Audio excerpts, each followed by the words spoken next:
So as we get started, I do want to open us up with a word of prayer, and then we'll turn it over to Jason and get going. So if you would all pray with me, please. Holy and gracious God, as we gather together tonight, we give you thanks that you can bring us into a space from around 2 annual conferences and even as far away as Ohio. And so, God, as we meet together, we know your spirit is present wherever we find ourselves, and for that we give you thanks. I thank you for Jason and the way he keeps us thinking about new opportunities and new methods to share the old message.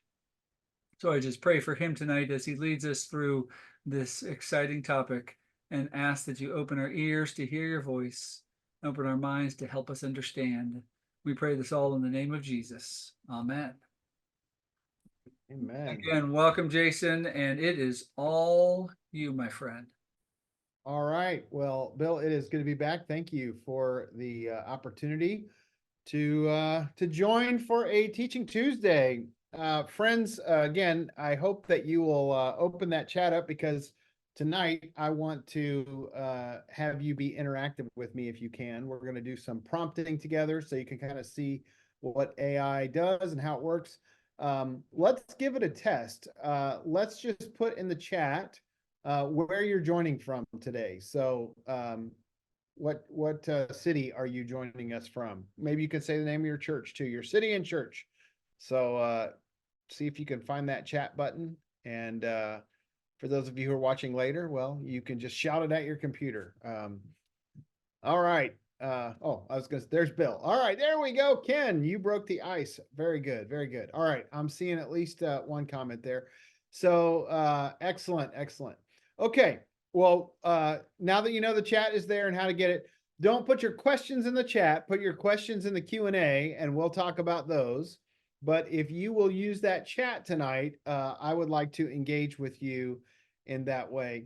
If we have never met, my name is Jason Moore, as you heard, and my ministry is Midnight Oil Productions, and I am passionate about creating deep, meaningful worship. I got my start in ministry about 25 years ago at a church in Ohio called Ginghamsburg United Methodist Church. My role there was that I was the graphic artist, media producer, video guy, all that stuff. And all throughout my ministry, I have really been focused on using the latest tools and technology, not for the sake of technology, but just for the sake of communicating the gospel in ways that are as effective as possible. And one of the things I want you to hear tonight is that with AI, we have this incredible tool set at our disposal. And right now, and I hope into the future, it's inexpensive. So you don't have to have a big budget to do some really incredible things. You don't have to be a large church. You don't have to be a church in the city. You can be anywhere and use these tools. And I hope that by the end of the night, you might have some good ideas for what a next step might be. All right, so interactive time. I would like for you to put in the chat just a one-word description of how you're feeling going in tonight. Maybe you are curious. Maybe you're convinced. Maybe you are dead set against AI and you came here to excited. That's a good one, Bill. So I just love to get a one-word reaction. What are you feeling tonight? All right, we got some curious folks. Intrigued. Excellent. Good. I hope that by tonight, at the end of our time together, that curiosity will maybe lead you a little bit into that whole idea of being convinced that this is something worth devoting some of your time to, because there's going to be some pretty neat things that I show you. All right, before we begin, I do have a handbook that, sorry, I have to turn my mic back on.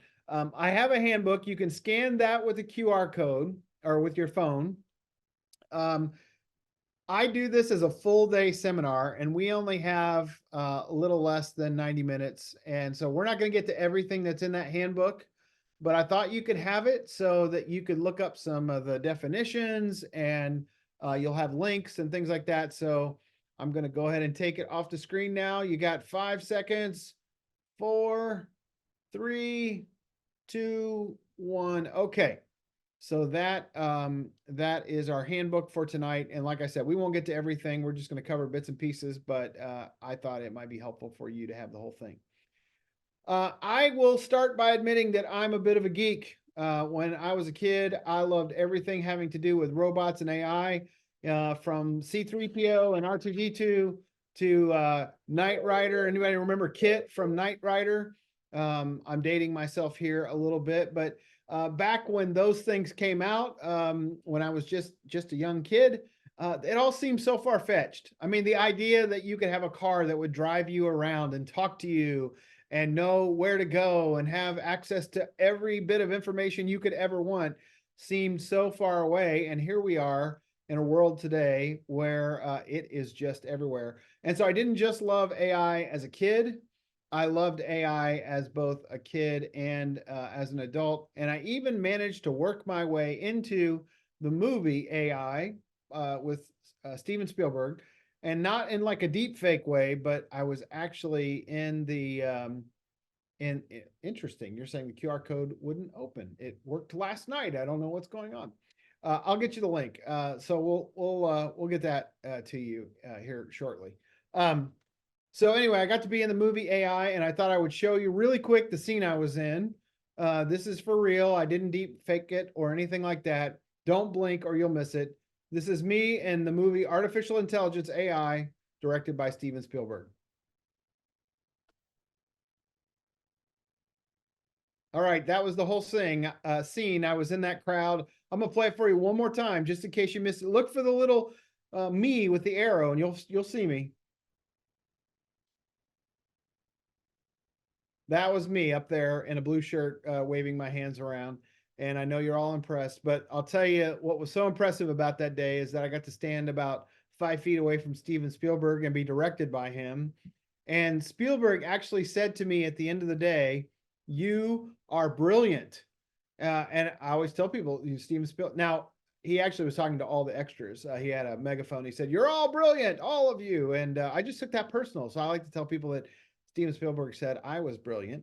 But I have been fascinated with AI for a long time. And in the summer of 2022, I think it was, is that right? 22. Or maybe it was 23. In the summer of some year, 22 or 23, I saw a new feature to a piece of software called DALL-E 2. Some of you have heard of DALL-E 3. You might even be using DALL-E 3. It's an image generator, but they put together a new feature within this piece of software that is called outpainting. I'm going to show you the moment for me that made me break out in a sweat and my heart started to beat really fast and I got really scared. Here is DALL-E 2 with the new feature called outpainting. And what I'm doing here is there's a little box up at the top where, or a box that you pull up here from the bottom actually, and you put it around a piece of art, and then you type in a prompt. So at the top, I'm actually typing in Da Vinci and mountains, and I'm going to fast forward here a little bit because it took a while.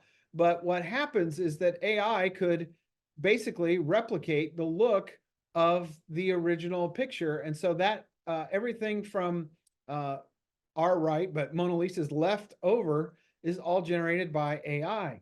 And so I continue to prompt. I'm going to just fast forward here.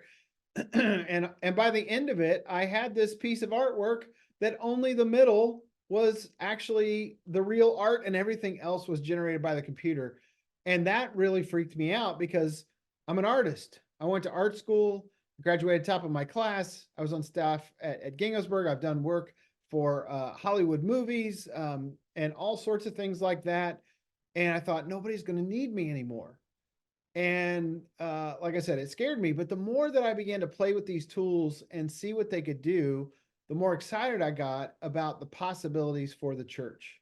I'm excited for you because you might not be able to hire someone like me that has the kind of skills that I have, but you can use AI to generate images, to generate text, to generate podcasts, to Bible study, all sorts of different things. We're going to talk about kind of the caution that we have to have, because I do think that we have to be careful of becoming over-reliant, or where is the line that we don't want to cross. We'll talk about that before we're done today. But there are so many good things, good possibilities as well. I'm going to just start by saying that AI is a neutral tool. It is neither inherently good, nor is it inherently evil. It is neither one of those things. In the hands of a person, it can be used for good purposes and it can be used for purposes that are not so good. But in and of itself, AI is just a tool, and I believe that we can use it to good effect. Now, I'm going to ask again in the chat. This is time for you to participate again.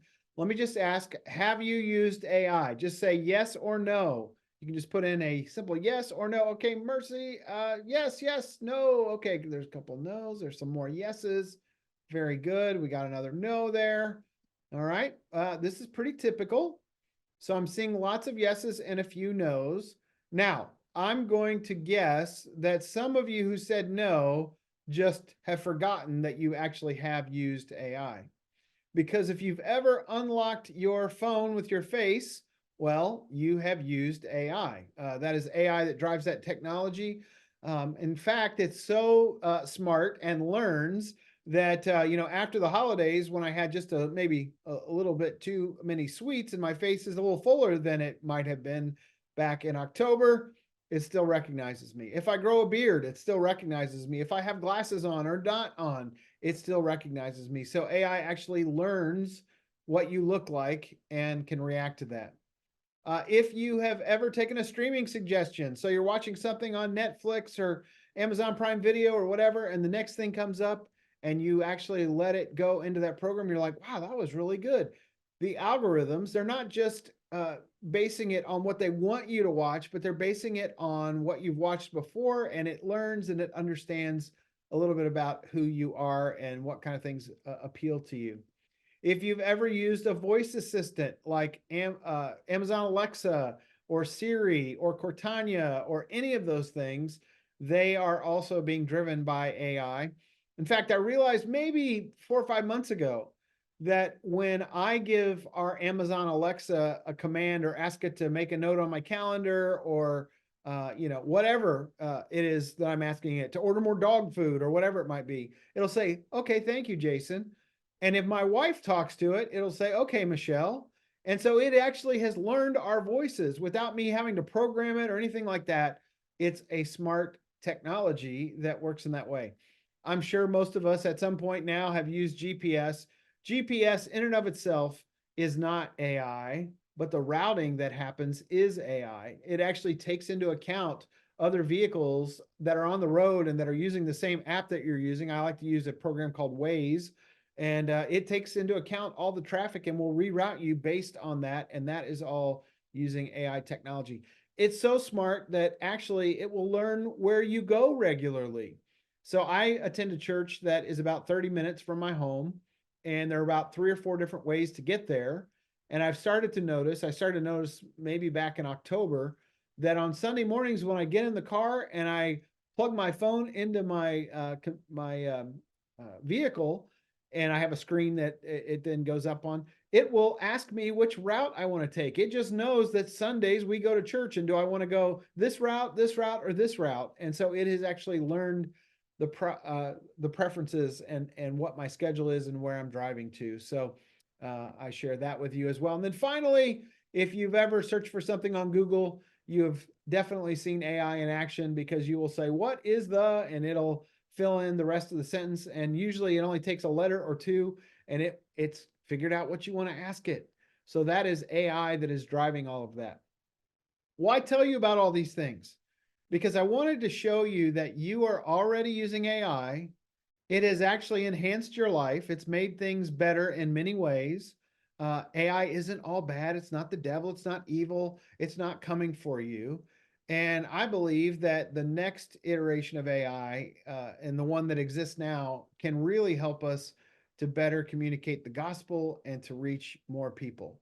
I really do. I have some fears about AI, but I think the future is going to be a whole lot less like I'll be back. the Terminator, and I hope that it's a whole lot more like No disassemble. Johnny Five from the movie Short Circuit. So, friends, I hope that as we continue the conversation, that if you're at all nervous about this will calm your nerves a bit and help you to kind of know what AI is.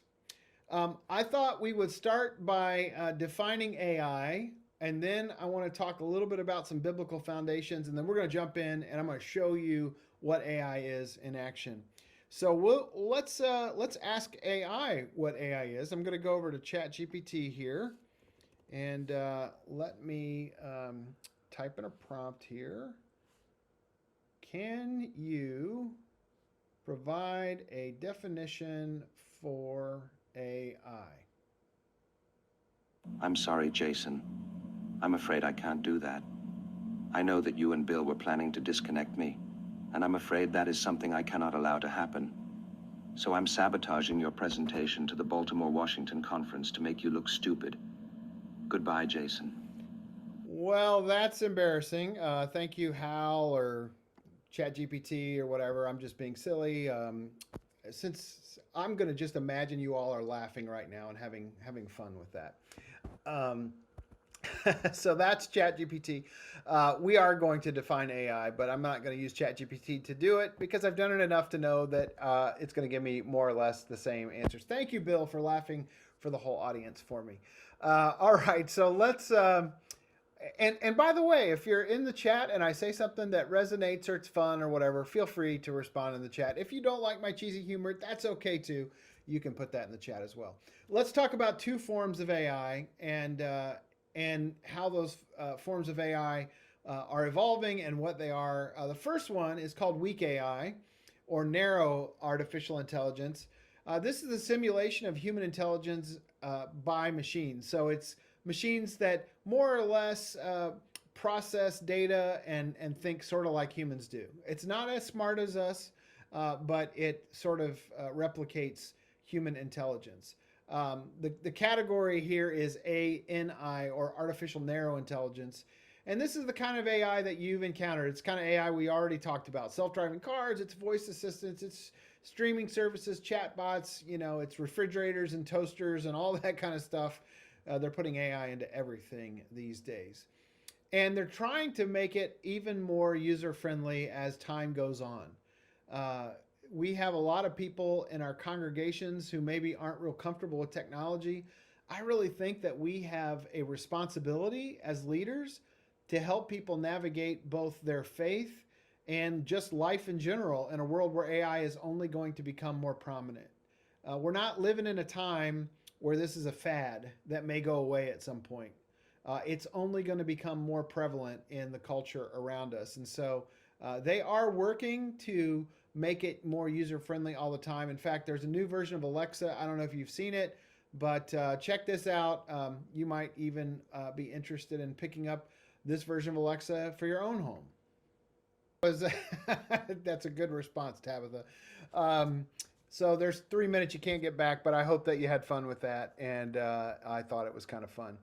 As we continue to talk just for a moment about weak AI, this is basically the kind of AI that gets things done. And it might help you sleep at night to know that it does not function at all without human interaction.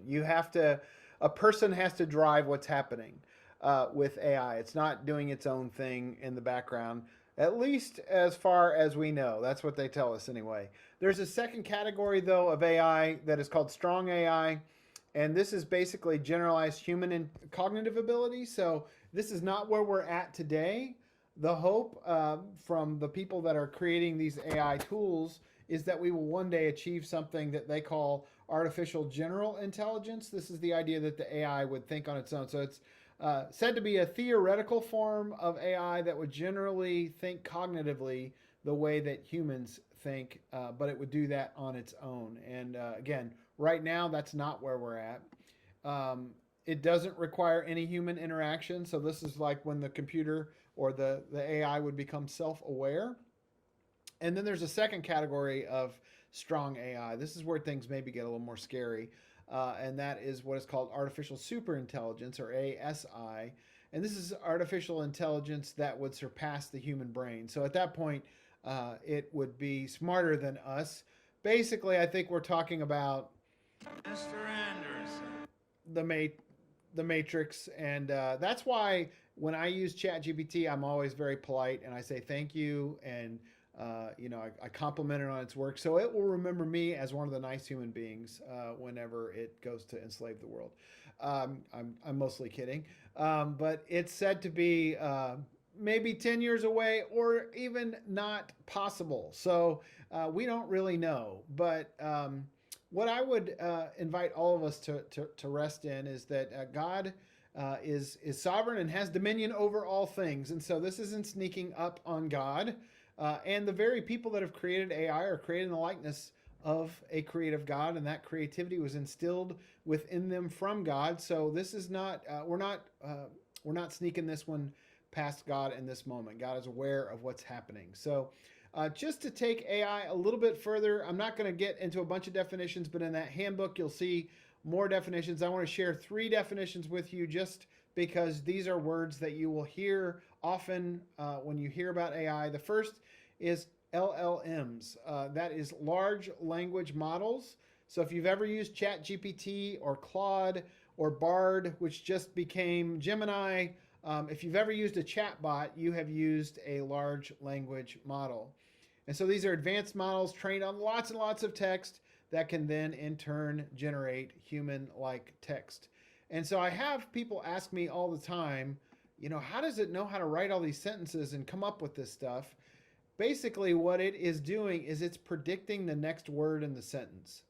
And it goes back and it looks at the previous words and it predicts the next set of words. So if I said to you, the sky is, well, if you're here in Ohio, you'll say gray for most of this season of the year, but most of us would say the sky is blue, and you have kind of learned that's typically the next word in the sentence. What AI has been trained on is just lots and lots of human language. I mean, terabytes and terabytes of language. And so it knows how to predict the next word in the sentence. And that's how large learning models work, LLMs work. Another thing just to be mindful of, how does it know how to continue to make new sentences and learn our preferences?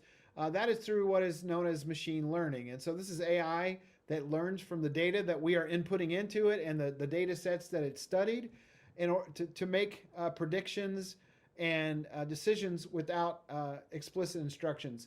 Not meaning it still needs us to talk to it, but it doesn't need us to tell it how to arrange the sentences that it's generating. So it is using learning through that machine learning. It is learning to better write text. The way that I often describe this actually came from ChatGPT. I said, I'm writing a book on this right now. I'm nearly finished. Hopefully it will be out by summer.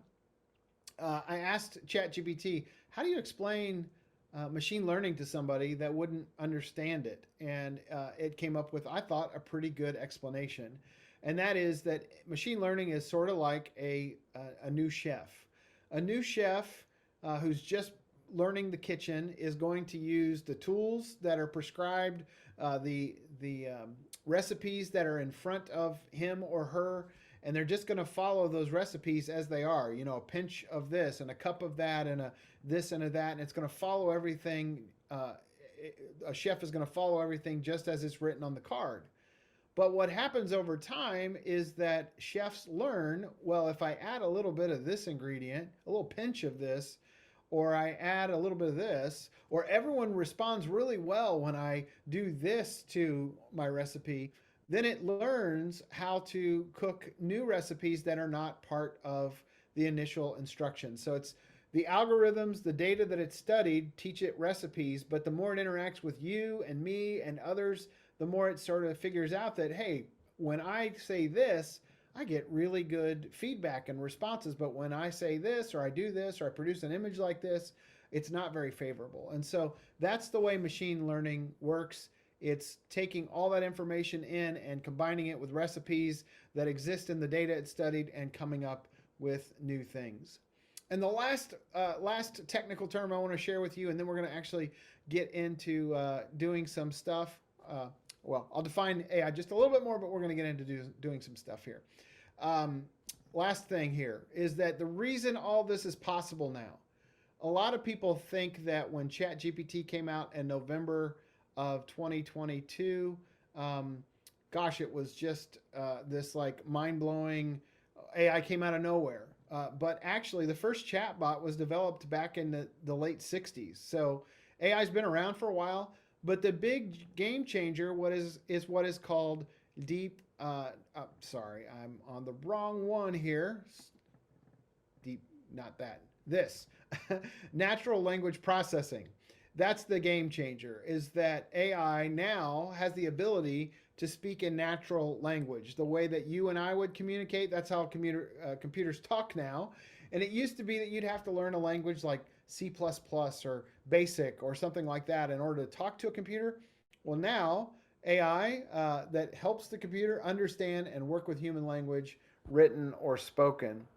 And now it's not just written or spoken language, but it's also what is known as multimodal. So that means that we can now show AI a picture or we can talk to it.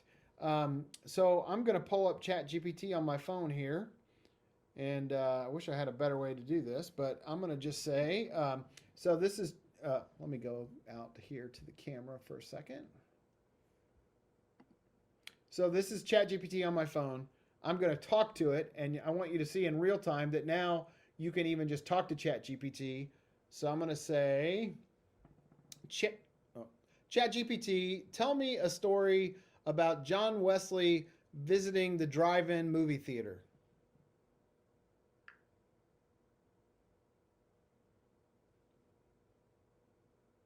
John Wesley, having found himself inexplicably transported through time to the modern era, stood bewildered in front of a giant outdoor movie screen, the likes of which he had never imagined. The drive-in movie theater was bustling with cars, their headlights dimmed, occupants tucked inside with eyes fixed on the bright, flickering images before them. So I'm not going to spend much time there. I asked it a silly question, but it can make up stories on the fly, but it can also access all the data that it knows. So I could ask it to tell me where John Wesley lived, or where he preached his first sermon, or the name of his horse, or, all those things. And now that AI is multimodal, I can do that. I can upload a picture and say, what is this? And it can communicate what it is and so on. So it just gives us more ways to communicate. We have moved from what is known as traditional AI, which is based on things like analysis and identifying patterns and fraud detection and more. I just a couple days ago booked some flights for my family, and the purchase was enough that it set off a fraud alert, and I got contacted by my credit card company, and they said, did you make this purchase? There is not a person sitting in front of my account hitting refresh to see if I'm making errors or somebody's in my account. AI is responsible for that. But what has happened recently is that we made this shift into what is called generative AI. And so now we have the ability to create text and images and video and music and code and other things. And it's pretty incredible what you can do now. Now, I do want to caution you against thinking of this as just like the answer to everything. It's easy to think of AI like it's a vending machine. And you put in your prompt, you put in your quarter, and it just spits out a sermon or a Bible study or whatever. Friends, that is not how to use AI. It will do that.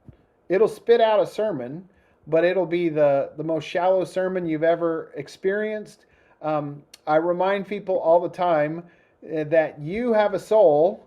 AI does not have a soul, and you have to bring your soul to the conversation in order for the soul to be present. So if I try to farm out my ministry, if I try to let AI do my exegetical work for me, it's not going to do a very good job, because I am a co-creator with Christ. The Spirit of God lives within me, not within the machine. And so be careful of farming out too much of your ministry to AI. All right, so I'm going to share with you some image generators, and then we're going to make an image together. There are kind of two different forms of AI. Well, there are lots of different forms of AI, but two I want to talk about tonight are image generators, and we're going to talk about chatbots. So let's first start with talking about image generators here for a moment. The top one on the list is my favorite one, and that is Midjourney. I like Midjourney because it creates the most photorealistic images. There is a cost associated with it. I think it's $8 for the cheapest plan, $8 a month, and then I think I'm paying for I think the $24 a month plan. But friends, if you've ever purchased a stock photo before, you may know that a stock photo can cost $30 for one stock photo, and you can generate an endless amount with that 20 bucks or $8 or whatever you're spending on it. Let me go back to that list here for a moment. You can try for free. Stability AI has a generator called Stable Diffusion that you can try out. It doesn't cost anything. If you have a professional ChatGPT account, which is highly worth the money, it's $20 a month. You can generate images now, right in DALL-E. It's actually DALL-E 3. I need to update this graphic. This world moves very fast. But DALL-E can do some incredible things. We're going to take a look at it in just a second. Also, you can try to create images for free using DALL-E in Bing's image generator for free. So if you go to bing.com, you can ask Bing to create an image using AI, and it will do it for you, and you'll get to try this out without having to spend any money. If you already have an Adobe account, if you're using Photoshop and Illustrator and any of those things, or you have an Adobe Cloud account, Creative Cloud, you have access to Adobe Firefly, which is their AI generator. Ideogram is free, ideogram.ai, and you can generate images there. And the claim to fame on this one is that it will do text. Doesn't do it right a lot of the time, but AI can't spell for some reason. But sometimes you can get good outputs. And the last one on the list, and then we're going to go make an image, is Canva. And if you don't have a Canva account, now is the time to sign up for a Canva account because you get it for free because you're a nonprofit. So they have AI tools built right into those things. So let me switch gears here. I'm going to go over. Give me just a second here. I'm going to pull up Discord and then switch us over, and we're going to make an image. So this is a little segment that I like to call Midjourney. The new Amazon Echo has everyone asking. Sorry, I clicked on the wrong thing. We're going to create an image together, and I call this segment Midjourney Mad Libs because we are going to use Midjourney, and I'm going to ask you to help me prompt an image. So first thing I'm going to ask you for is the subject of this image. So who is in this image? I'll give you some examples of what I've had in the past. So you can see my last training I did last night. They picked a bunny. I've had people say John Wesley or Darth Vader or Elon Musk or a fireman or whatever. So who would you like to see in this image? Put it in the chat. Give me a subject. Give me a subject. Who would you like? It's got to be a famous person if you want to recognize them. Not every famous person will show up. Just, I need the name of a subject. Come on. Don't be shy. Is this thing still on? Bill, are there people still out there? All right. Sunflowers. Okay, we'll try that. I was thinking more. Minnie Mouse just popped in. Here we go. We'll try Minnie Mouse. All right. No offense, Tabitha. We can get some sunflowers in there, but let's say I'm gonna let me zoom in on this a little bit so you can see it better. So with Midjourney, you type in this command, which is hashtag or /imagine, and then you put your prompt in. So I'm going to say photo of Minnie Mouse. Now, sometimes when you have a character that is as well known as Minnie Mouse, it might have some copyright restrictions and it may not do it, but we'll see. It might do it. And then I usually say, what is Minnie Mouse doing? So what do we want Minnie Mouse to be doing in this image? This is participation time again. What do we want her to be doing? Dancing! Thank you, Tabitha. Tabitha and Terry get bonus points tonight. Dancing. And how about this? In a field of sunflowers. All right, next question. What time of day is this happening? Is it happening in the morning, in the afternoon, at night, when sunset, so afternoon? Thank you, Ken. In the afternoon. And then I'm going to just put a couple things in that I know make the prompt better. So I'm going to say shot on a DSLR camera. I'll make those caps. And then I'm going to put in, I want this to be widescreen like our televisions look these days. So I'm going to say AR, which stands for aspect ratio, 16:9. And then I'm going to say style raw. And that's just a technical thing, but it's basically when I put style raw, it's going to follow my prompt more than adding its own kind of creativity to the image. So I'm going to hit that and it's going to start to generate. While it's doing that, I'm going to go over to ChatGPT, and we will use DALL-E, which is the I don't know why DALL-E keeps disappearing from my list, but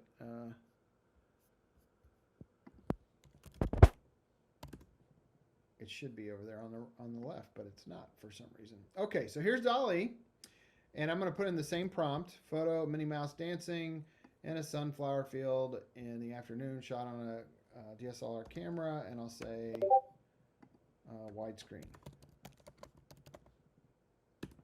All right, while that is happening, it's going to start to build those images. I want to show you an image that I prompted for a sermon recently, and so this is the power of AI. Back in August of last year, I was invited by the Holston Conference of the Methodist Church to lead a day on creative worship.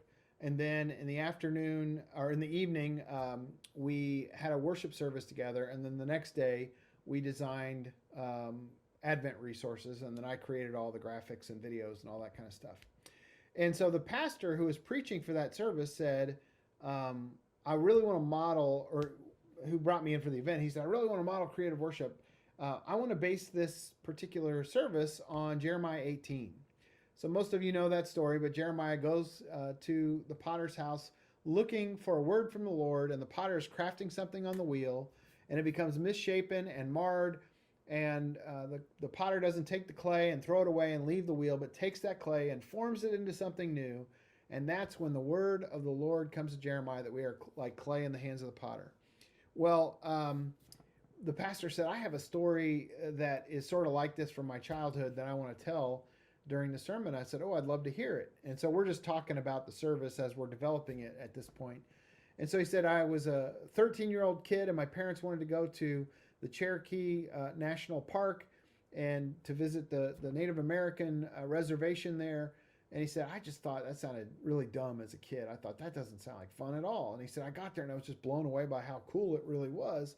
But he said, one event during that vacation really has stuck with me in a powerful way. He said, this Native American man came out with full regalia on, the headdress and everything, and took this lump of clay and put it on a wheel and began to pump that wheel, and it began to spin.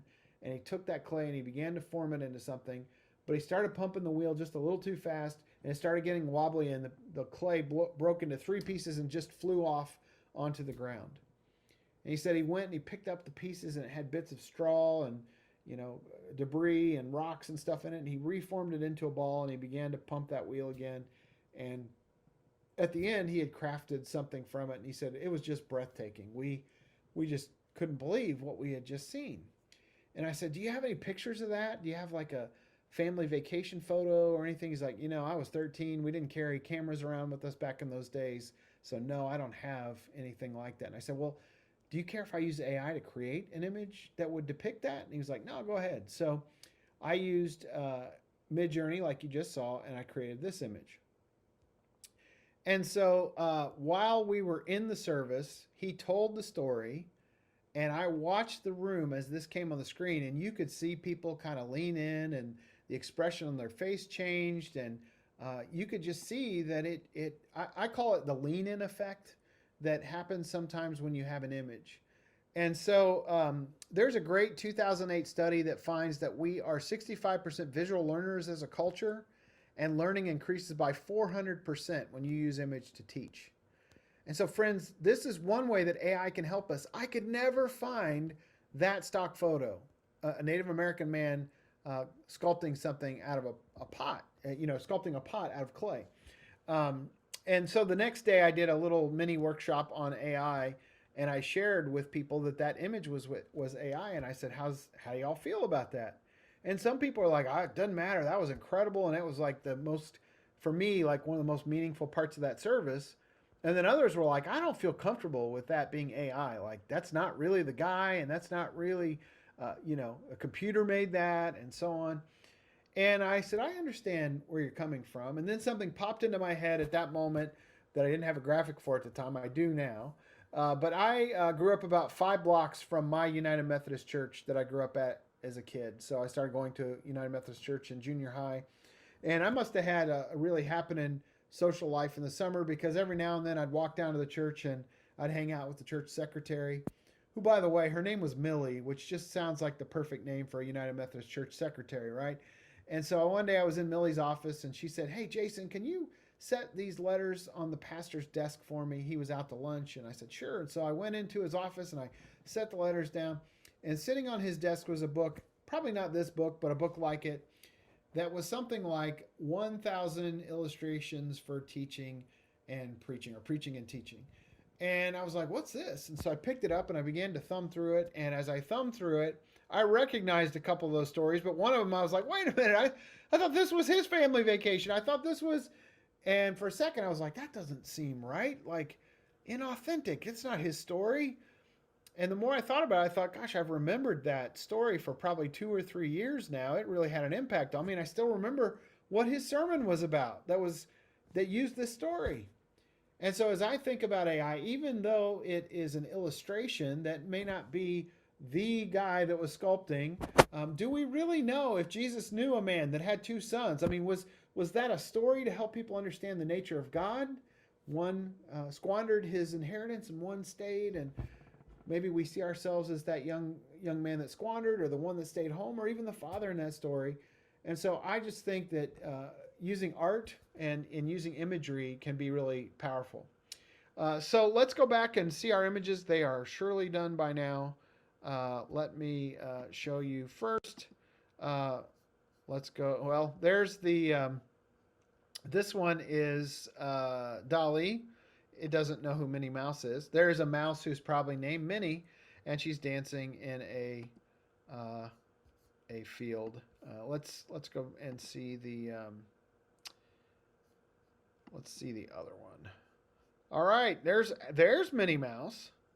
So what this does is it creates 4 sort of smaller images that you can then make large enough for the screen. Yep, those are all Minnie. She's dancing in a field. And so I can pick which one I want. So let's say I like this one because there's nothing in front of her. So right here we've got U, 1, 2, 3, 4. U stands for upscale. So I can upscale number 1, 2, 3, or 4. So we're going to upscale number 3. But I also want to show you a little feature that I really love here. And that is, well, we'll do it with this third image. So there is a function called vary region. And so we can go into this image and I can, hold on, let me zoom out just a little bit here so we can see it better. I can take this little lasso tool here and draw something else and prompt something. So let's just say for some reason she brought along a beach ball. So I'm going to prompt in here, add beach ball, and we'll see what it does. So it'll take just a second to think about that. Let me go back over, while it's doing that, let's go back over here to this. And so I'm going to say, so these to me feel really, really cartoony, and I don't want something that's so cartoony. So it will let you talk to it. You can have a conversation back and forth. So I can say, give me a version that is more photorealistic. And I'm going to let it cook there for a minute, and we'll see what happens. So they have recently updated the model, and Very Region is not working very well right now in the new model. So I would have to have done this in version 5, and I'm in version 6 right now. But anyway, I just wanted you to know that you can do it. Let me try prompting this one more time here, and I'll change the model and see if we get better results.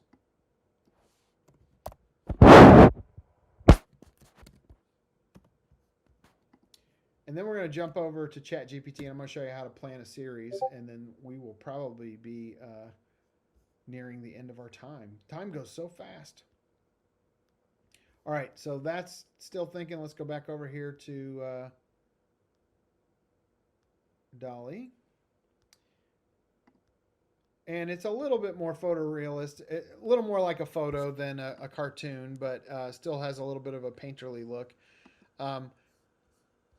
One of the questions I get all the time about using these apps is, what about copyright and stuff like that? DALL-E is actually working harder, I think, to not use copyrighted characters. And if you try to generate something in the style of an artist that has lived in the last 100 years, it'll tell you that it can't do that style. Midjourney is a little bit more open on those things. So you can see here, this is the version 5.2 model, which is still really good. A little bit funky there. That looks more like Mickey Mouse. But all right, so I'm just going to go. I wanted to see if I could show you this feature. So I'm going to go down to version 3 here, or 4, and upscale it. That won't take long. I'm going to hit upscale 4. And then we're going to do Very Region. And so now I'm going to draw just a circle here. It doesn't have to be perfect. It's going to do the work to fill it in. I'm going to say add beach ball. Get rid of all of that. And we'll give it a second to think about it. Hopefully it will cooperate this time. That's the thing about AI, is you get different results every time you use it. And sometimes it cooperates and sometimes it doesn't. I think we have to remember this is, it looks like it's going to do what I'm wanting it to do this time. You can see here it's only 15% of the way done, so it looks a little funky until it gets to the kind of final stages, and then it looks pretty good. But what I was going to say is we've got to remember that right now AI is really in its infancy, and so it's incredible what you can do given how long it's been around. This generative AI stuff is new. And I can tell you that in the early days when I would do some of this prompting, the images wouldn't look very good. They weren't very realistic. And now we're getting to the place where you can create something like that Native American man that more or less looks so much like a photograph you can't even tell that it's not real. All right, so here we go. Here's my images, and I basically just wanted you to see that with AI, most of the time it does the right thing and puts it in the hand. Here it's behind the hand for some reason, but here we go. Just know that with these tools, there are all sorts of different ways that you can tweak these things. So you can zoom out, you can zoom in, you can move over to the right or the left or up or down. It does all sorts of wonderful things. All right, now I want to show you, again, I'm going fast. I'm trying to squeeze in a whole day's worth of training into just a few minutes. So give me a second here. Apparently I closed my window. So I'm in ChatGPT now, and I'm going to show you a series that I've already done some work on, and I'm going to walk you through the process of building a series. So if you've ever used ChatGPT, put in the chat, yes. Have you ever used ChatGPT? I just would love to know who has played with it? All right. Yeah, there we go. Bill and all right. Good. Good. Okay. So this is where, friends, I want to remind you again, we need to use restraint. It'll do pretty much anything you ask it to do. And I don't want us to farm out our ministry to AI. We do not want it to do it for us. We want it to do it with us. You should be the driver. AI should not be the driver, okay? So don't say, write me a sermon. It'll do it, and it'll be a terrible sermon. So let me show you how you can use it to good effect. So first off, it's really important that you help ChatGPT understand what its role is in whatever you're trying to do. So the way I like to describe AI is it's like this big barrel, and it's got all this information in it. It's got everything. It knows all these different things. And when I say, I would like you to play the role of brainstorming partner, well, what happens is that barrel gets a little bit tighter, and it cuts off the stuff that is like be an editor, and it cuts off the stuff that's like be a subject matter expert and so on. And so I've just narrowed the focus a little bit. When I say, I would like to create a sermon series, then it's going to cut that, it's going to make that a little bit more narrow, because now it's not thinking about making images or thinking about, formulas or, whatever. We've now defined better who, and then if you say, I would like this to be from a Wesleyan perspective, then it's going to cut off, Charles Spurgeon and Calvinist theology and all these sorts of things. And the more you tell it, the more conversation you have with it, the more you make that barrel into a funnel, which is going to help you create better stuff than if you just say, write me a sermon or answer this question and you don't give it enough context. So always, always, always tell it what you want it to be in your process. So on this day, I said, can you play the role of brainstorming partner for a sermon series design? Now, AI is not always going to do what it does or what it did right here in this, and I'm going to tell you what to do if it doesn't. But when I asked it that, it said, absolutely, I'd be delighted to help brainstorm for a sermon series design to provide the best possible assistance. I need a bit more information. What general theme or topic are you considering? Who's the target audience? How many sermons will be in the series? Is there any specific scripture or religious text you want to focus on? Do you have any particular goals, i.e. or examples, like spiritual growth, community outreach, theological understanding, and so on? It's not usually going to go that far. So it will usually say, when you say, can you play the role of brainstorming partner? It's usually going to say, absolutely, I'd love to help you brainstorm. What would you like to brainstorm about? I want you to just make sure you take the extra step of saying, what do you need from me to be successful in our brainstorming together? And then usually that's going to trigger it to ask you some critical thinking questions. Now, I have had, I think, 5 annual conferences reach out to me over the last year and say to me, hey, Jason, what should be the line, or should people be allowed to use this for dissertations or ordination paperwork or, any of that stuff, ordination papers? I don't think you want AI. I know you do not want to have AI write those papers for you. But what AI is good at is analytics, helping you find holes in your argument. It's great at helping ask defining and clarifying questions. So I'm all for you writing your paper and then saying, hey, AI, take a look at this. What am I missing? Or what are some things that I didn't cover that I should? Or have it take on the opposite point of view of something. If you're preaching on tithing, I want you to take on the role of skeptic. And I want you to ask hard questions about this sermon that I've written on tithing or whatever. And it's going to ask you questions that you're going to have to find answers for. And that's really helpful. So I asked it to be my brainstorming partner. It asked me some questions to further define what it was I wanted to create. I said, number one, that first question was, what is the general theme you're considering? I want to create a series on the life of Jesus, starting with his birth and ending with his death and resurrection. I want to focus on his miracles. My target audience for this is that I want it to be for people who are looking for the miracle in their own lives, And then the third thing is that this will be a 6-week series. Now, I could have answered other questions. I could have more back and forth, all of that. Now, here's where I think AI really is valuable, and I think will allow you to focus on things that only a human can do when it comes to ministry. So let's just take a look at what it's done here. I told it the parameters. Series on Jesus' life, birth, all the way to death and resurrection, all the miracles, and here's what it came up with. And by the way, ChatGPT will always make you feel like you are a superstar. That's a wonderful theme for a series. Here's a draft. It just makes you feel. If I'm having a bad day, I go talk to ChatGPT. So here we go. Week 1, birth of the miracle. The series begins with a sermon on the miraculous birth of Jesus, signifying the entrance of the divine into the human world. This could inspire attendees to see the miracles and beginnings in new opportunities in their own lives. I'm not going to read all these, but I just wanted you to see a couple of them. Second one, the miracle of transformation of water into wine. This sermon series could explore Jesus' first miracle, transforming water into wine at Cana.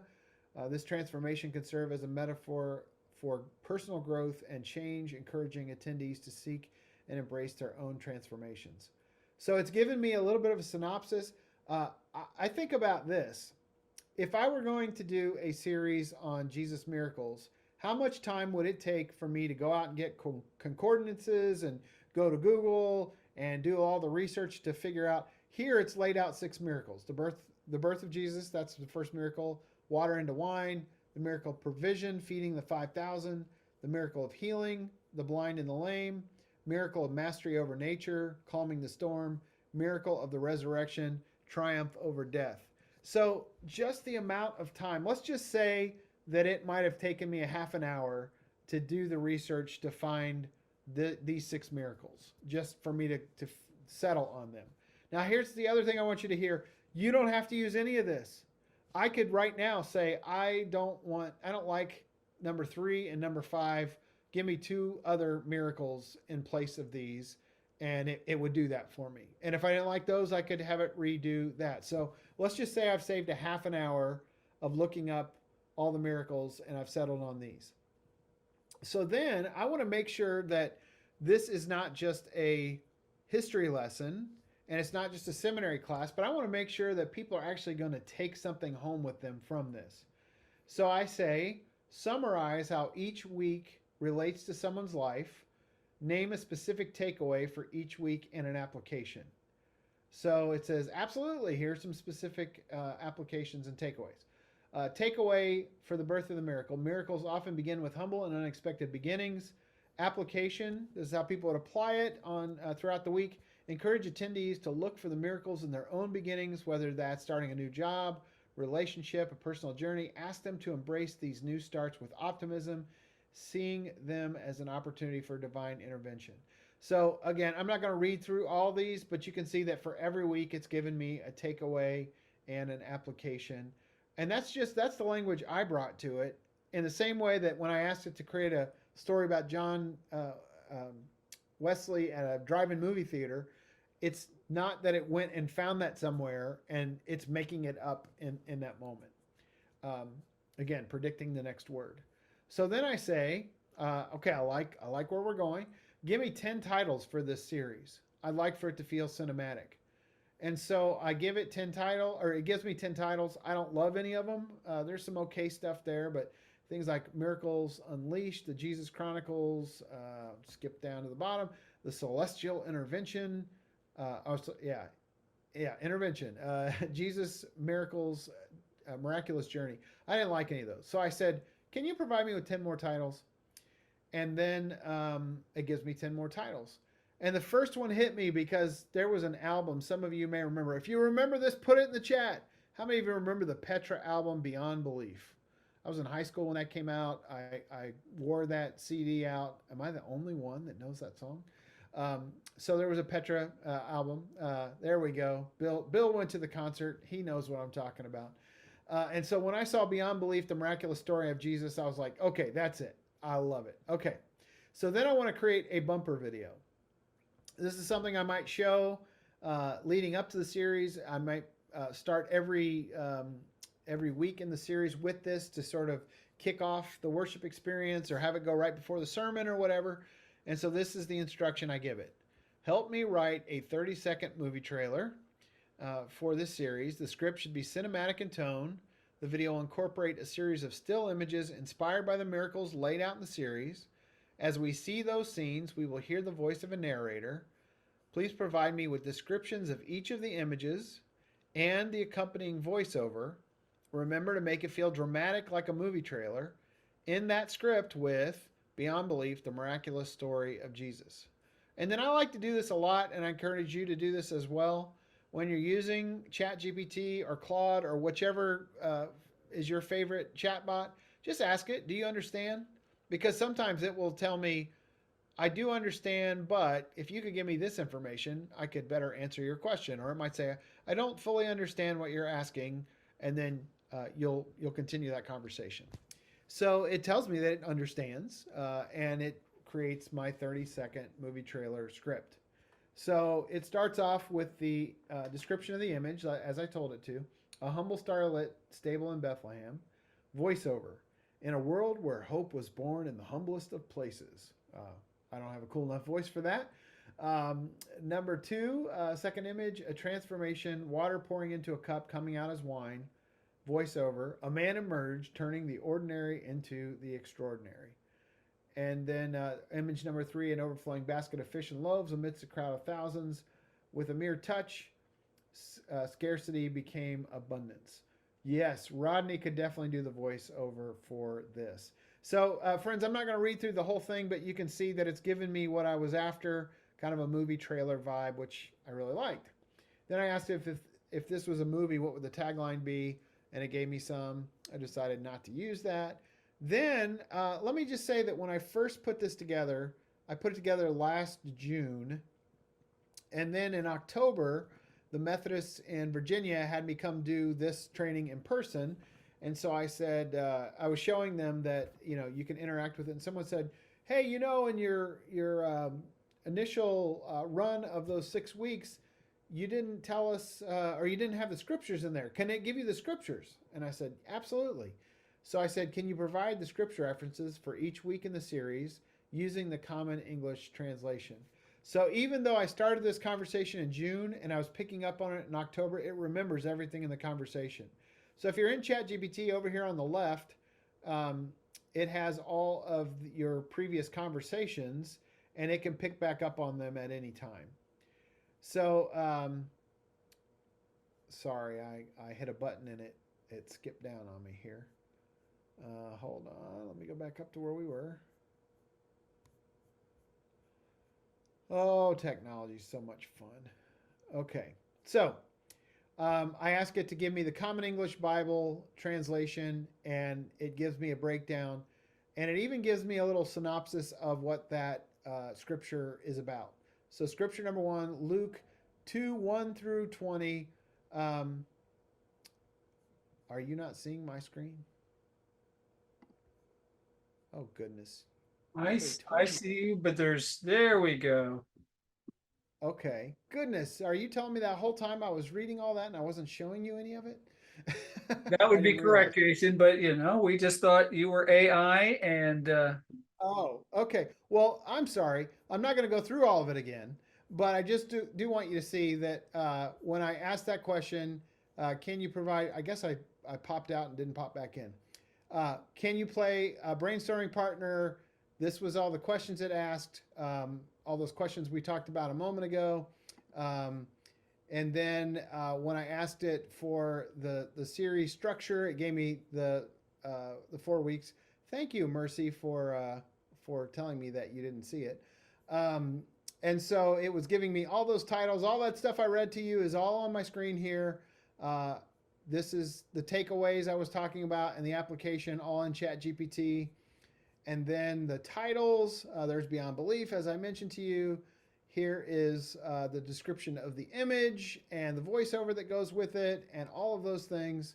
Sorry you couldn't see that. And then here are all the scriptures. I asked it if it could give me the scriptures from the Common English Bible. Here they are, all of the scriptures, including a synopsis.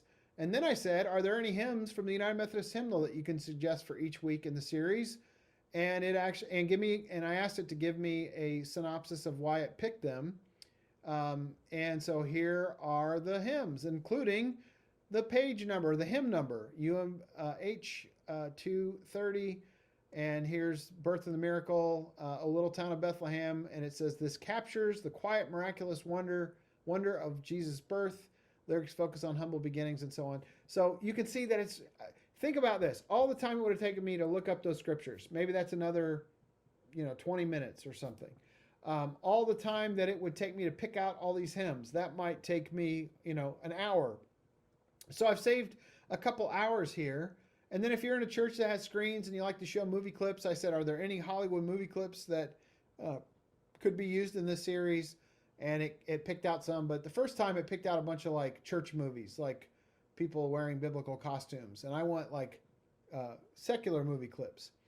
So it picked some out. The Lion King from 1994, scene, the presentation of Simba to the animal kingdom. Why it fits. This scene, while secular, captures a sense of wonder, a new beginning, and the significance of the birth in a grander scheme paralleling the miraculous birth of Jesus. And so I'm not going to go through all those, but you can see there's a bunch of clips that line up with each week in the series. And then the group I was talking to the last time said, could it tell you the time code? I said, let's find out.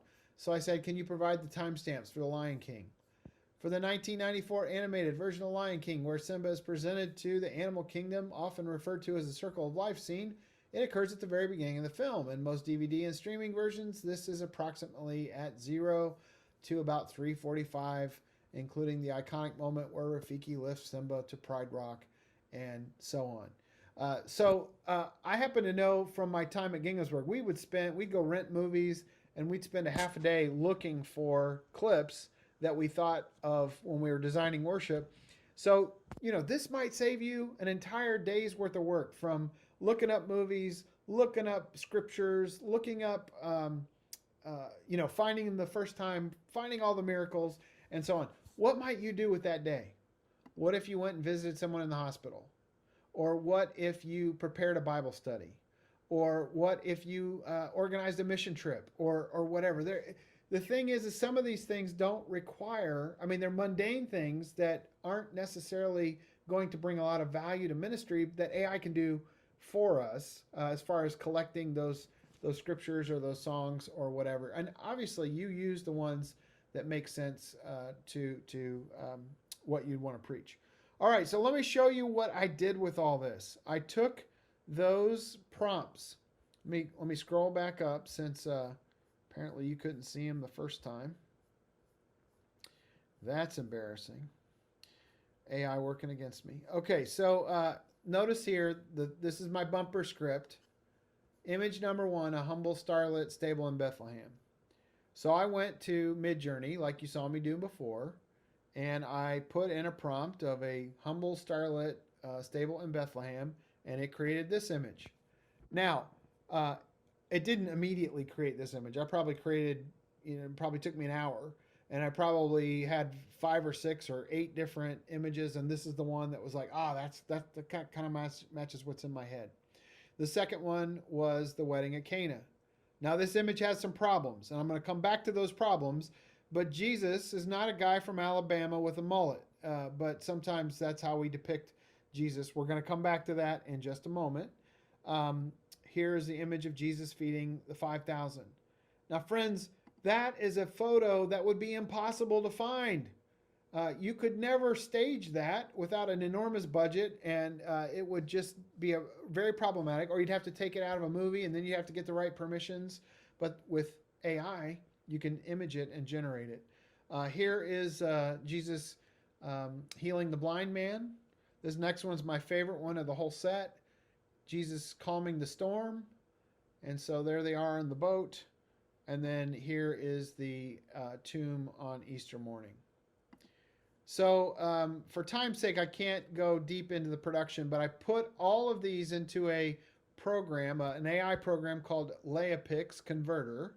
And it basically takes your photo. If you've ever taken a photo on your phone with the 3D function and put it on Facebook where you can kind of like move around in the photo a little bit and everything's a little bit, it's called parallaxed. Basically, this website allows you to put photos in there and it builds the parallax in. And so I took every one of those photos and did a little zoom in to the scene, and I dropped those all into a timeline in a video editor. And I actually used AI to generate the music. And I even used AI. Well, let me show it to you and then I'll say more about it. But this is the bumper video using the script that AI wrote, the images that AI produced, and music that came from AI as well. In a world where hope was born in the humblest of places, a man emerged, turning the ordinary into the extraordinary. With a mere touch, scarcity became abundance. The impossible became possible. In the face of turmoil, he commanded peace. And in the shadow of death, he brought life. Beyond belief, the miraculous story of Jesus. Witness the miracles. Now, what I want to now, the first time I did that, it probably took me about 20 hours to produce it, but that was also because I had to figure out what app adds depth and how do I prompt for these things and how do I find an AI music app and all that. Now I could probably do something like that in about 5 hours, which if you consider over a Lenten series or something, if I was going to use that for 6 weeks, that's a good 5 hours spent. And AI did most of the work. Now here's what's going to blow your mind. Even that voice is AI. So let me show you really quick here. 11 Labs. This is one of my favorite AI tools. In fact, the way that I got HAL 9000 earlier was by putting it into 11 Labs. So 11 Labs is a speech synthesizer, and you can do text to speech where you put in text and it will speak it, or you can even do speech to speech, which means that I can read it exactly like I want it and apply a voice later. So let me show you some of the voices that are built into this. One may say the eternal mystery of the world is its comprehensibility. It is not enough to have a good mind. The main thing is to use it well. A man is not old as long as he's seeking something. Ideas are the beginning points of all fortunes. Never mistake motion for action. So there are a bunch of female and male voices here that you can have it say whatever you want. So some of you have heard this voice, I'm sure. Allow the world to live as it chooses, and allow yourself to live as you choose. Like every voice or every video on TikTok seems to use that voice for it. But let me just, we'll prompt something here real quick. Let me just say,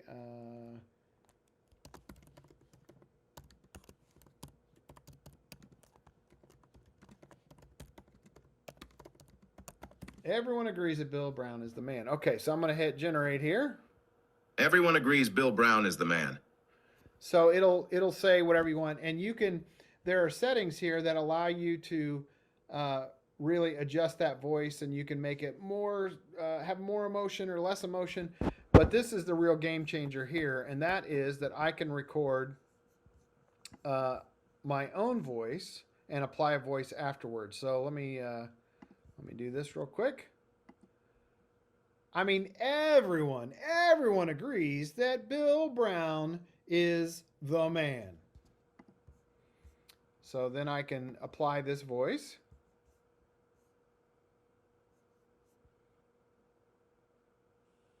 I mean, everyone agrees that Bill Brown is the man. So that's a voice that doesn't sound a lot like mine, but is more like mine than Emily's voice. So let's try Emily here.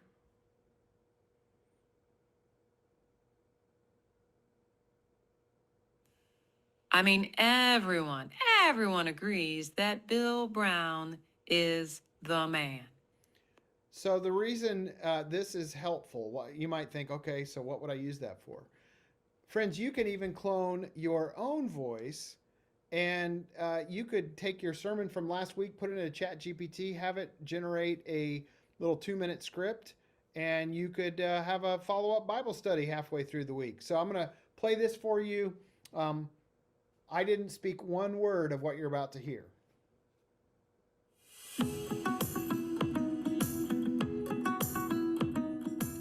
Welcome to Verses, a podcast that explores the biblical principles for how we should live our lives as Scripture encourages versus how the world says we should live. I'm your host, Jason Moore. In this first episode, we're going to explore how we should live. That would be a way to kind of keep in touch with your congregation. You could take your sermon, ask ChatGPT to summarize it, to add 3 reflection questions. You could put out a midweek thing. Now, I'd probably say powered by AI, so my congregation doesn't think that I'm actually recording those things, but it's just a great way to kind of extend what you're doing. There's also the ability with this software to translate into other languages. You can upload your English, it will clone your voice and make an English version of it. And there's another software that is very similar to this. It uses the same technology that I'm skipping ahead here to try and find it, that will even do it in a pretty convincing way. So let's say that you work in an area, or your church is ministering in an area where you have a lot of migrant workers. Maybe English is not their first language. Maybe they're Spanish-speaking population. If you would like for them to hear your message in your voice, you can do something like this. Hey friends, Jason Moore here. And as much as I would love to be bilingual, well, I only speak English. I would love to speak a language like Spanish. The only Spanish I know comes from the Mexican restaurant menu. But through the power of AI, I can speak Spanish in a pretty convincing native way using a tool called HeyGen. Let's back this up and you can hear it. Hola amigos, Jason Moore aquí. Y por mucho que me encantaría ser bilingüe, bueno, solo hablo inglés. Me gustaría hablar español. El único español que sé viene del menú del restaurante. Pero gracias al poder de la IA, puedo hablar español de una manera bastante convincente y nativa usando una herramienta llamada HeyGen. So, there's a way that we could minister to other people. I just found out yesterday, or actually this morning, that there is a sign language service that works like this too, that can pick up on the things you're saying. And so if you had a deaf segment of your congregation, or if you were trying to reach people who cannot read lips, but have the ability to read sign language, you could do that as well. All right, we're running out of time. So let me cover a couple of last things here with you as far as downsides to AI. And this is where I really want to talk to you about how do we get around white Jesus? Because too often we create Jesus in a way that he looks more like Kenny Loggins than he looks like Jesus. So I want to show you how you can get around that, but let's talk about a few downsides to AI. It's not all upside. First thing is that AI can create inaccuracies, or what are called hallucinations. That's actually a technical term. In fact, at the bottom of every ChatGPT screen, you'll see this little disclaimer that says ChatGPT may produce inaccurate information about people, places, or facts. So it's really important that you trust but verify. If it gives you a synopsis of a scripture, make sure you read that scripture. Be careful about just trusting the information it gives you. You do want to verify it. You may have even heard about this story where a lawyer used ChatGPT to prepare for a case and cited case law that ChatGPT made up. So be careful about that. I've had it make stuff up before when I've asked it for information, and I just caution you against just blindly trusting it. The second thing that I want you to be careful of is just that it can sometimes incorporate content without crediting sources. So you can always ask ChatGPT or any of the different chatbots, which I guess I didn't bring all those up, but you can ask those different services where that information came from, and it will always tell you if you want to take a screen capture here. These are all of the, well, not all of them, but these are many of the most popular chatbots. Bard actually just turned into Gemini, so every week I have to change these graphics. And so take a screenshot of that and you can try all those out. Moving on. Oh, and by the way, one of my favorites on this list is Magi. It's the second one. And you can actually get a discount on Magi with this link and that code.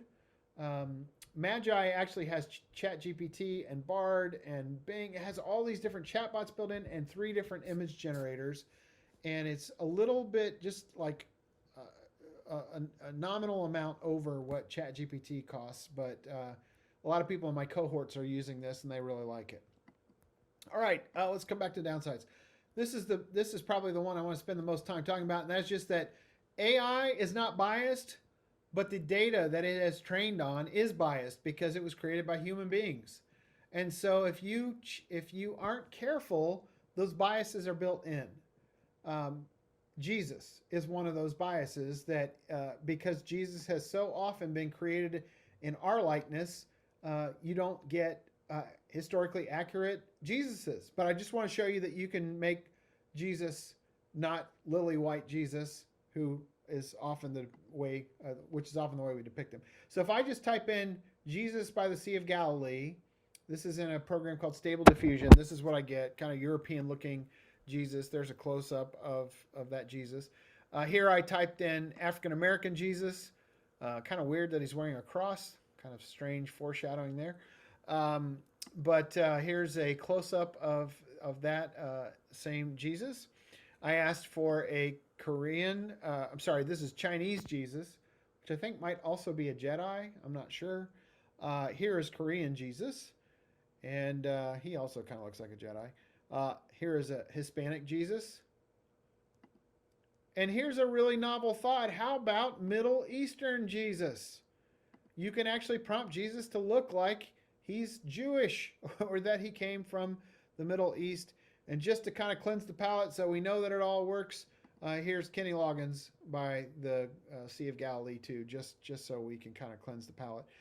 Personally, I am more of a fan of not representing Jesus in a personified way, but I like the idea of using silhouette, and AI lets you do that because I can imagine that Jesus to be what I imagine Jesus to look like, rather than putting a face on Jesus that might make him harder to relate to. Other downsides, just to be mindful of: accurate and proper sourcing when you're writing, more when you're writing papers or blogs or whatever. You don't have to in your sermons. I mean, actually the EULA says that you don't have to say that you use ChatGPT. You don't have to credit it. But if you are writing anything for papers or books or any of that kind of stuff, it's good to do that. Intellectual property infringement is becoming less and less of a concern. As you saw, I couldn't prompt for Minnie Mouse in DALL-E, but I could in Midjourney. They've scrubbed a lot of that data out that would be copyrighted. But every single service now is saying that they will defend you in court if your image that you created in their service is ever lands you in court. So DALL-E, Midjourney, all these programmers or applications will defend you in court. The last one here is just fake news. And the thing is fake news has been around long before AI. These are 2 images that circulated last year that were making big news. That's the Pentagon on fire over there on the left, under attack, which didn't happen, and a shark that washed up on a beach, which also didn't happen. Friends, neither of those things are things that I couldn't do for the last 25 years with Photoshop. So it's not an AI problem as much as it is just an integrity problem. And I think we need to help our congregations recognize we live in a world where AI is here now, and so don't blindly trust all the things that you're seeing and hearing. You may have heard about the New Hampshire primary, where Democratic voters got a call from Biden telling them to stay home and save your vote for November, which was all using AI. So we don't want to just blindly trust everything that we hear. It's a whole new world, and we want to help people navigate it. A couple last thoughts for you, and then I want to make sure we have at least time for one question or two. These are my defining principles as I think about AI. I would invite you to think about what yours are. I kind of said this one, but AI should be a do it with you, not a do it for you. So partner with AI, but don't give it your ministry. Don't farm out. Don't let it do your exegetical work. It can help you with it, but don't ask it to do it for you. Number two, it's not just a command or a question, it's a conversation. So the more that you engage back and forth with ChatGPT, I've had so many people say, I tried ChatGPT and the answers were just so bad. Well, if you don't converse with it and help it understand what you're trying to get to, you'll always get really shallow, really terrible answers. And the last one is this, and that is you have a soul. AI does not have a soul. If you don't bring your soul to the conversation, then there isn't any soul in it. So, what I mean by that is don't let ChatGPT drive what you're doing. You don't have to use anything that comes out of it. It might just get you unstuck. It may just help you to do different things. So, all right, let's open it up to. I know I've got just a couple minutes left, but any questions, Bill? Well, a couple things that came through. Somebody asked about the resources, and I do want to say that we are recording tonight. Mary, we are recording tonight. We will have it posted hopefully by the end of this week, if not at the beginning of next week. It depends on when our video editor can, put some title slides and do his magic. You are familiar with that, Jason. So the recording will be available. And if we can, Jason, if you can send me the link to the handbook, we'll put that with the recording so people can get that. Now, Ken has a question. When trying to make a flyer with a background image, how do you design text onto that flyer so that it's over the background image? Yeah, so that's AI does not do text well. Chat GPT and Dolly will sometimes get some of the words right, but oftentimes it doesn't do it well. So you're almost better off designing your image without text on it and then bringing it into whatever you like to use, whether that's Word or PowerPoint or Photoshop or Illustrator or whatever. Canva has this new tool called the Magic, I think it's the Magic Text tool or something like that. You can generate an image in AI and bring it in, and you can generate it right inside of it, and then click on the text, and it will replace it with editable text. Doesn't always match the font right. It does some funky things. It's getting better and better all the time, but it's still kind of in its infancy. So you might just try generating your images without text with AI, and then bringing them into whatever app that you like to edit in. I'll give the plug. I like to create my images and then just move it over to Canva, which easily puts the text on it. And then I use the Canva Magic, which then helps me, which is their built-in AI. So it's good stuff. Yes. Yeah, it's awesome. And again, friends, you all have access to that for free because you're nonprofits. Churches get it for free. If you're paying for it, make sure you sign up for that free account. Save yourself some money. Those are all the questions we've got, Jason. You covered a lot. I think people are soaking it all in, which is wonderful. And such a timely offering tonight. So thank you so much for taking the time to be with us tonight. If everyone could just put a word of thanks in the chat for Jason, that would be wonderful. Is there any other opportunities people have if they want to learn a little more with you or other upcoming trainings that they could participate in that might take them a little bit deeper? Yes. Yeah, so hopefully this QR code works. I'm not sure why the other one isn't, but I'm going to put in the chat. Hold on just a second. That one did work. Okay, good. So on my screen right now, I do offer a 6-month cohort where up to 10 churches go through a 6-month process. It's 6 1-hour meetings, plus you get a one-on-one with me to talk about whatever you want to AI-wise. Get 2 copies of my AI book and probably like $500 worth of discounts in a bunch of different AI software. And so if that's something you'd be interested in, you can scan that code, fill out the form. There is a cost associated with it. I do some partial scholarships. So if you can't make the sticker price, let's talk, and I'll see what I can do to help you join up with that. And you can have 2 people from your church for that one price. So it's basically 20 people, 10 churches in each cohort.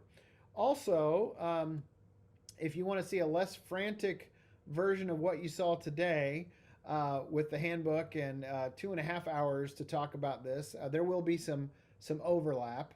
You'll see some things that are similar, but you'll also see some things you didn't get to see today. I am doing this training next week for United Theological Seminary, the Innovation Center. It's $29 per person to register. And if you want to, you could, I'm sure, crowd as many people around your computer as you want, or watch together in your, on your screen at your church or wherever you're at. But that'll also have an opportunity for some more Q&A and back and forth. And I think we even have our screens turned on, so I'll be able to answer questions and that kind of thing. But thanks, Bill, for the opportunity to come and just scratch the surface on what AI can do. Thank you very much, Jason. And we still need to get you to come back in person, so we will work on that. It's been a few years since you've been with us in the conference center. So again, thank you so much for taking the time. Thank you, everyone, for participating. And we will be coming back with another Training Tuesday in March, dealing with church and personal finances. So keep an eye out in the eConnection and on the Peninsula Delaware website, and on the affiliated website. We'll have more information coming out shortly. So again, thank you, everyone, and have a great night. God bless.